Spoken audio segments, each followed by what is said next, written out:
ইলাহা ইল্লাল্লাহ লা ইলাহা ইল্লাল্লাহ লা ইলাহা ইল্লাল্লাহ মুহাম্মাদুর রাসূলুল্লাহ সাল্লাল্লাহু আলাইহি ওয়াসাল্লাম। কখন জানি যাব চলে বাবুর নামের বাড়ি, মসজিদ থেকে আনবে ধরে শেষ বিদায়ের গাড়ি। কখন জানি যাব চলে কবর নামের বাড়ি, মসজিদ থেকে আনবে ধরে শেষ বিদায়ের গাড়ি। চিরতরে ঘুমিয়ে যাব ওই না আপন বাড়ি, আমার আপন বাড়ি, আমার আপন বাড়ি। ঠিক না বলেন? ঠিক না? বড়ই পাতা গরম জলে আমায় গোসল দিবে, দূরের মানুষ সেদিন আমায় আপন ভেবে নিবে। বড়ই পাতা গরম জলে আমায় গোসল দিবে, দূরের মানুষ সেদিন আমায় আপন ভেবে নিবে। শেষ বিদায়ে আমার স্বজন, শেষ বিদায়ে আমার স্বজন আসবে সারি সারি,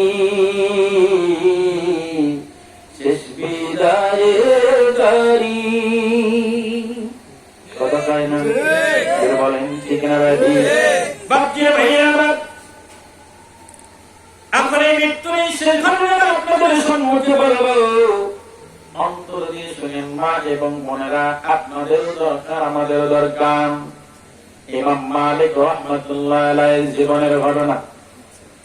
যেনার বাড়ি ছিলেন মদিনাতুল মুনাওয়ারায়। ওই জামানায় দুইজন ইমানদার মহিলা ছিলেন কয়জন? খুব মনোযোগ, অন্যদিকে মন দিবেন না। দুইজন মহিলা ছিল, দুইজন ইমানদার। হঠাৎ করে দুনিয়া থেকে একদিন চলে গেলেন একজন, দুইজনের মধ্যে একজন চলে গেলেন। চলে যাওয়ার পর যিনি রইলেন একজন মহিলা ইমানদার, তিনি তখন তাকে ধোয়ানোর জন্য চলে আসলেন। মহিলারা ধোয়ায়। জোরে বলেন।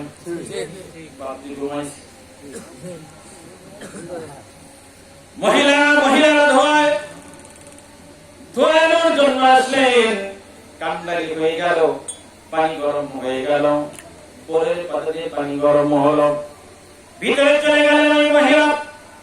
তার শরীর থেকে কাপড় সুন্দরভাবে যেখানে যেভাবে রাখা দরকার, পরনের কাপড়টা খুলে একটা কাপড় দিয়ে ঢেকে ধোয়ানো শুরু করলেন। ধোয়াইতে ধোয়াইতে পুরোনি করে যখন ওই মহিলার হাতখানা চলে গেছেন, যাওয়ার সাথে সাথেই জিন্দা মহিলার হাতখানা মৃত্যু মহিলার পুরুষ সঙ্গে একদম লেগে গেল, এটকে গেল, আর খোলে না। একদম লেগে গেল, আর খোলে না। কে অনেক চেষ্টা, অনেক তদবির করলেন, আর ওই হাতখানা খুলছে না। কি করা যায়? বাহির থেকে সবাই বলে যে এত সময় লাগে, কি হয়ে গেল, কি হয়েছে? মহিলা কান্না শুরু করে দিলেন। এখন বলতে তো বাধ্য, না বললে তো এর সমাধান। জোরে বলেন। কি করে যায়? এরকম হয়ে গেল। কি বললেন? আমি কি বলবো, আর গোপন রাখা যায় না। এই মৃত্যু মহিলার পুরুষ সঙ্গে আমার ডান হাতে একদম লেগে গেছে, আর আমার হাত ওখান থেকে খুলছে না। গ্রামের ইমামকে ডাকা হলো, তার কাছ থেকে মাসআলা জিজ্ঞাসা করা হলো। তিনি বললেন, কি মাসআলা দেন? কোন যিনি মারা গিয়েছেন তার উরুর ওই সঙ্গে গোশতটা চামড়াটা কেটে দেন। যিনি মারা গিয়েছেন তেনার সন্তান আছে, স্বামী আছে। তেনারা বললেন, না না না। স্বামী বললেন, আমার স্ত্রী হলো ইমানদারিনী, আমার স্ত্রীর জায়গা কাটতে দেব না। বলে, তাহলে যিনি জিন্দা আছেন তেনার কবজিটা কেটে দেন। তেনারাও বললেন, না, কাটা হবে না। দুজনেই যখন প্রশ্ন করলেন কি করা যায়, সমাধান তো হয় না। হলো কি সমাধান হচ্ছে না। আশ্চর্য হয়ে গেলেন, কি করা যায়? বাপজিরা ভাইয়া, তখন ইমাম মালিক রাহমাতুল্লাহ ওই জামানার তখন তিনি প্রধান ইমাম। তেনাকে কল করা হলো, নিকটে চলে যাওয়া হলো, তেনাকে আনা হলো। আনার সাথে সাথেই তিনি কোরআনের আয়াতের দিকে তাকাইলেন, দেখলেন যে এই মহিলাটা তো বড় একটা ভুল করেছেন নিজে, কিন্তু যিনি মারা গেছে এই ভুলটা তার প্রতি তিনি দিয়েছেন। আমি তো কোরআনের আয়াতের দিকে লক্ষ্য করে দেখছি। বাহির থেকে ইমাম মালিক রাহমাতুল্লাহ আলাইহি প্রশ্ন করছেন, মা তুমি বলো এই মহিলা সম্পর্কে তুমি কি জানো? যিনি মারা গিয়েছেন তার সম্পর্কে তোমার কোন ধারণা আছে? বলা, হ্যাঁ আছে। কি ধারণা? বলো, ভালো ধারণা। বলো, না। কোন দোষের কোন ধারণা আছে কিনা? হ্যাঁ ইমাম মালিক, ছোট্ট একটা দোষ আছে। বলো, আমি তো তাই দেখছি, আপনি যে স্বীকার করতে চান না। কি দেখছেন? বলে, আল্লাহ কোরআন তো বলেছেন আপনি দোষী, যিনি মারা গেছেন তিনি দোষী না। কেমন করে? তিনি কোরআনের আয়াত তেলাওয়াত করলেন। বাবাজিরে ভাইরা, সূরা নিসা 5 নম্বর পারা 112 নম্বর আয়াত মনে রাখেন। আল্লাহ তাআলা বলেন, ওয়া মান ইয়াকসিবি খাতিআতান আও ইসমা সুম্মা ইয়ারমি বিহি বারিআন ফাকাদ ইহতামালা বুহতানাও ওয়া ইসমান মুবিনা।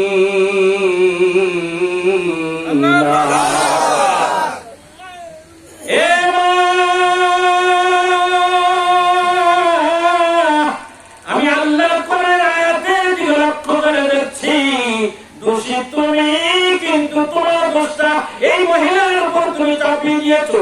আল্লাহ তাআলা বলেন, যে ব্যক্তি কোন ছোট্ট পাপ কিংবা বড় পাপ করে অতঃপর এটা অপরাধ করে একটা অপরাধ ব্যক্তির প্রতি আরোপ করে, তবে সে নিজের উপর চাপিয়ে নিল জঘন্যতর অপরাধ এবং প্রকাশ্য পাপ সে করে ফেলল। অপরাধ করেছে নিজে, অজ্ঞান অসহায় মানুষের উপর চাপাইয়া দিয়া কয় অতি এই ভুল করছে। আছে না নাই? শক্তিশালী যে কিছু করার জন্য ও ভুল করছে, কিন্তু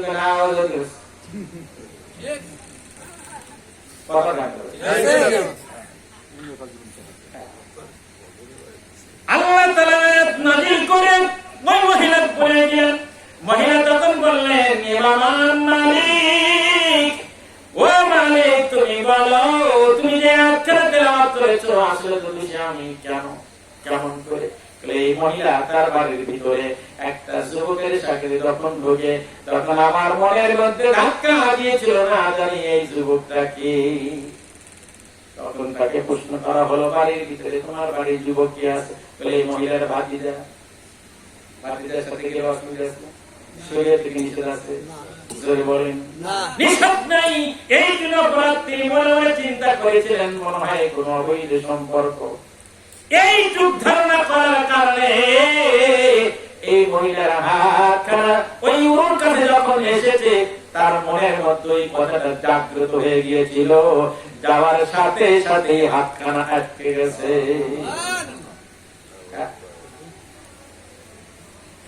এখন ওই মহিলাকে আমার কোরআনের আয়াত দ্বারা ইমাম মালিক বলতেছেন, ও মহিলা, ও মা, তুমি শোনো, আমি যে কথাটা বললাম এটা যে সত্য, আল্লাহ দিয়েছেন আয়াত। খারাপ লাগছে না?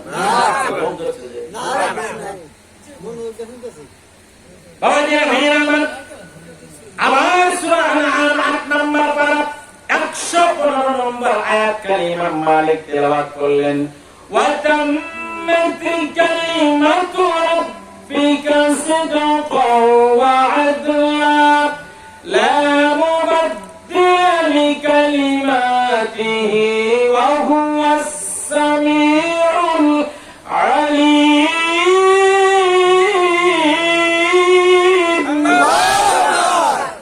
আল্লাহ তাআলা বলতেছেন, হে আল্লাহর বান্দী শোনো, আপনার রবের বাণী বাস্তব, এর মধ্যে কোনো সন্দেহ নাই। জোরে বলেন নাই।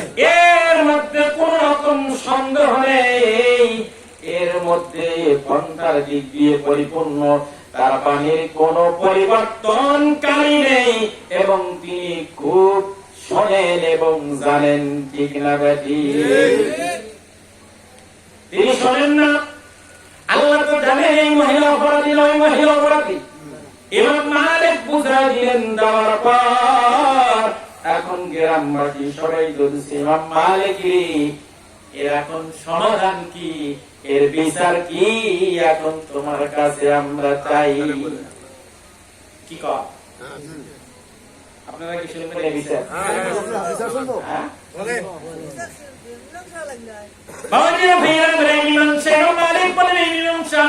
আল্লাহর কোরআনই দিচ্ছে মীমাংসা। আল্লাহ এর বিচার করে দিয়েছেন। এই বিচারতে এখন আর আমার মন মতো হয়, কোরআনের মন মতো হয় না। কথা কয় না? হ্যাঁ, কোরআনের মন মতো বিচার হয় না। কোরআনের আইন, কোরআনের বিধান, কোরআন দিয়ে যদি আমরা জীবন গঠন করতে পারি, কোরআনের সাথে যদি একটু কাপড় স্পর্শ হয়, এই যে হালখানা পড়ে গেলেই চুমা খাই। এর সাথে যদি একটু আমরা কম দামি কাপড় পেছাই, সেই কাপড় খানা পড়ে গেলেও চুমা খাই। কারণ কি? এর সাথে সোয়া লেগেছে। কথা কয় না? এই কোরআনের সাথে যার সোয়া লাগবে তার দাম বাড়ায় দিবে কে? আল্লাহ। বলেন কে? আল্লাহ। যদি কোরআনের সাথে সম্পর্ক থাকার কারণে এই বান্দা বান্দি যদি এত ভালোবাসো, তোমাদের বুঝাই দিয়েছে এর সাথে সম্পর্ক করো, তোমাদের দাম আমি আল্লাহ বাড়ায় দেব।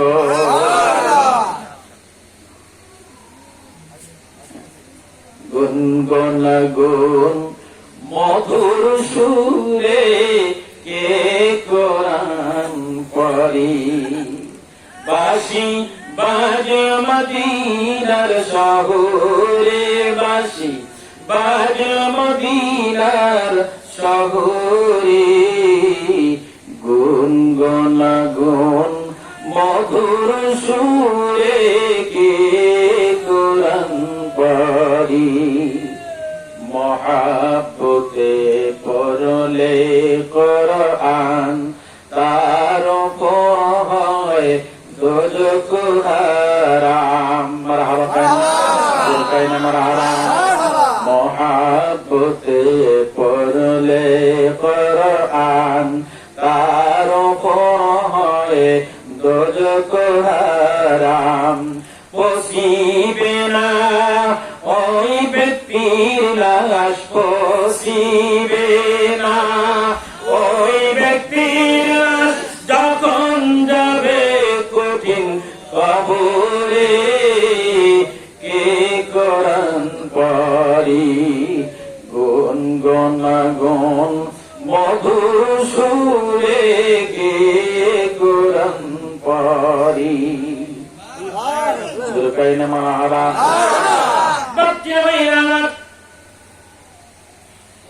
মৃত্যু কেমন জিনিস, মৃত্যু কি জিনিস, মউত কেমন করা হয়, ইমানদার বেঈমানদার যতটুকু আল্লাহ তাআলা ভালো তৌফিক দিয়েছেন বলেছে, এই মৃত্যু যে সত্য, এর মধ্যে কোনো ভুল জোরে বলেন। তাহলে মৃত্যুর পরে জিন্দেগি হলো আবাদা আবাদা, যার শুরু আছে শেষ নাই।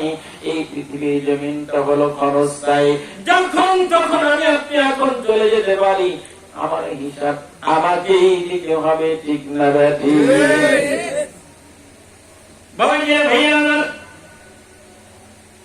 এই কোরআন ওয়ালা মানুষগুলো, এই কোরআন যারা পেয়েছে, এই কোরআনের সাথে সম্পর্ক যারা রেখেছে, কোরআনের বিধান যারা এই পৃথিবীর জমিনে বাস্তবায়িত করতে চায়, তাদের প্রতি অত্যাচার, নির্যাতন, নিপীড়ন, বাবা অত্যাচারের স্টিম রোলার তাদের প্রতি চালিয়েছে, ঠিক না ব্যাধি? আল্লাহর নবীর উপরে কোরআন যখন নাযিল হয়ে গেল, আল্লাহর নবী যখন এই কোরআন তেলাওয়াত করতেন, আবু জেহেল, আবু লাহাব, উতবা, সাইবা, মক্কার বড় বড় চারজন নেতা বাইতুল্লাহর চার কানিতে দাঁড়ায়া আল্লাহর নবী তেলাওয়াত করলে সারা রাত তেলাওয়াত শুনেছে। জোরে বলেন সুবহানাল্লাহ। ওরে ভাইরা, এই সেই কোরআন, এই কোরআনের কোনো রদ বদল নাই, রদ বদল হবেও না। জোরে বলেন, জোরে বলেন। মনের মাঝে শুধু এই বেদনা, আসবে কবে সেই সুরদুশেরা, যারা করবে জারি কোরআনে যে ধরায়, যারা করবে জারি কোরআনে যে ধরায়। যাদের অভাবে আজ এই হতাশা, পূরণ করিবে যারা জাতির আশা। যাদের অভাবে আজ এই হতাশা, পূরণ করিবে যারা জাতির আশা। তাদেরই পথে আমি অসহায়, তাদেরই পথে আমি অসহায়। করবে জারি কোরআনে যে দাঁড়ায়, যারা করবে জারি কোরআনে যে দাঁড়ায়। মারহাবা। আর আমি সম্মুখে যাব না, আমি ফয়সালাটা দিয়ে শেষ করব। বাবাজিরা ভাইয়া আমার, ইমাম মালিক রাহমাতুল্লাহ আলাইহি বললেন, এই ফয়সালাটা আল্লাহ তাআলা কোরআনুল কারীমের মধ্যে দিয়ে দিয়েছেন। সূরা নূর 18 নম্বর পারা 4 নম্বর আয়াত। সূরা নূর 18 নম্বর পারা 4 নম্বর আয়াত। আল্লাহ তাআলা বলে দিয়েছেন, ওয়াল্লাযীনা ইয়ারমুনাল মুহসানাতি থুম্মা লাম ইয়াতু বিআরবা'তি শুহাদা ফাজলিদুহুম 80 জালদাতাও ওয়ালা تقبلوا لهم شهادة أبدا وأولئك هم الفاسقون।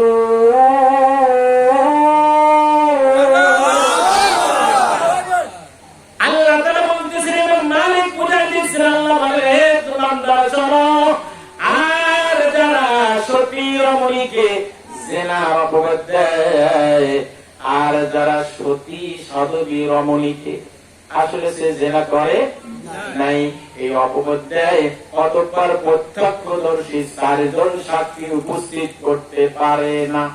যারা সত্যবাদী মানুষ, ইমানদার 4 জন এইটা উপস্থিত করতে পারে না। না পারার কারণে তবে তাদের কি করো, এই লোকদেরকে 80 জোড়া তোমরা নিক্ষেপ করো। কয় জোড়া? 80 জোড়া। জোরে কর 80 জোড়া। এবং তোমরা আরেকটা ওকে শাস্তি দাও। 2 নম্বর শাস্তি হলো, তাদের সে যতদিন পর্যন্ত এই জোড়া খাওয়ার পর যদি জীবিত থাকে, অতদিন পর্যন্ত ওর কাছ থেকে সত্য সাক্ষী নেওয়াও যাবে না। এই সরকার জোরে বলেন। তাহলে একজন নিরপরাধ মানুষকে অপরাধী বানানো, যে বানাইলো, আর যিনি অপরাধ করে বলে দিলেন, যিনি অপরাধী তেনাকে যদি খুঁজে পান, ওকে 80 জোড়া মারেন। কয় জোড়া? 80 জোড়া। আরো জীবিত থাকা অবস্থায় ওর সাক্ষী আর নেওয়া, এটা আল্লাহর হুকুম, আমার আপনার না। এরকম কি হয় গেছে? না।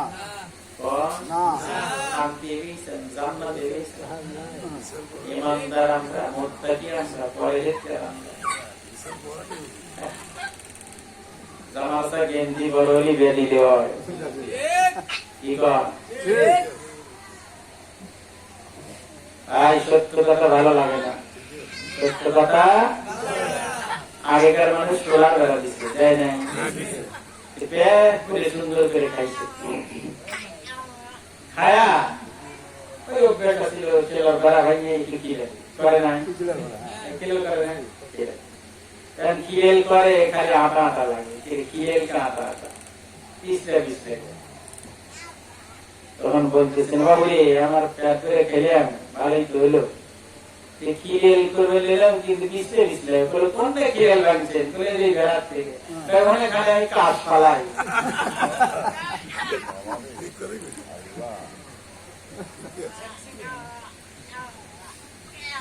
ঠিক আছে এই কোরআনের কথা পিছলে দিয়ে না আটা আটা করে বুঝছেন কথা আবার লোক নাই কথাও ভালো করে আসে না লোক থাকলে কথা বলো না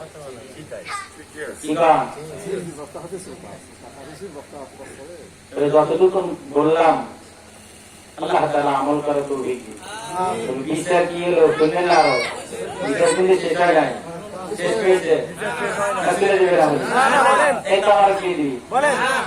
বাড়ির কাছে যদি একজন আসেন সেখান তো আবার দেবো ঘুমা থেকে উঠেছে কি আমার খাবারের খাবি নাকি বাবুরে এত সুন্দর একখান গান শোনা বলে আপনি মন থেকে করলেন না ভুলি বললেন কি